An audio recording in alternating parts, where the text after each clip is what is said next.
Kakamustahin ko lang po si Zoe. Excuse me po. You are really a thick-headed imbecile. Di ba ikaw ang may kasalanan? Pagkatapos dumidisplay ka pa dito? Madam Chantal, wala po akong kasalanan. Anong wala? Kapag namatay yung baby ni Zoe, ikaw pa rin ang sisisihin ko. Bakit po ako? Wala naman po akong ginagawa. Siya nga po sumugod sa akin eh. Anong wala? Ikaw nagbibigay ng stress sa buhay ni Zoe.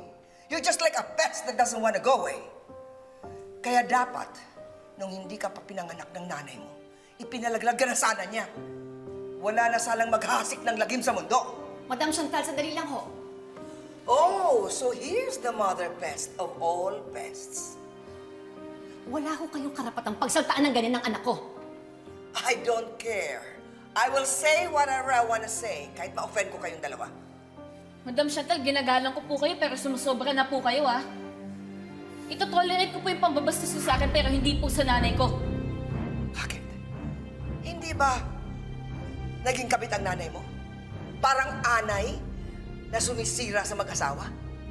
Kaya ang anak, anay rin. Ikaw ang dahilan kung bakit dinugod si Zoe at namatay si Dax. Hindi ba? Kung anay ho kami, kayo naman ho, cancer. Nay, huwag mo na po batulan. Taka na.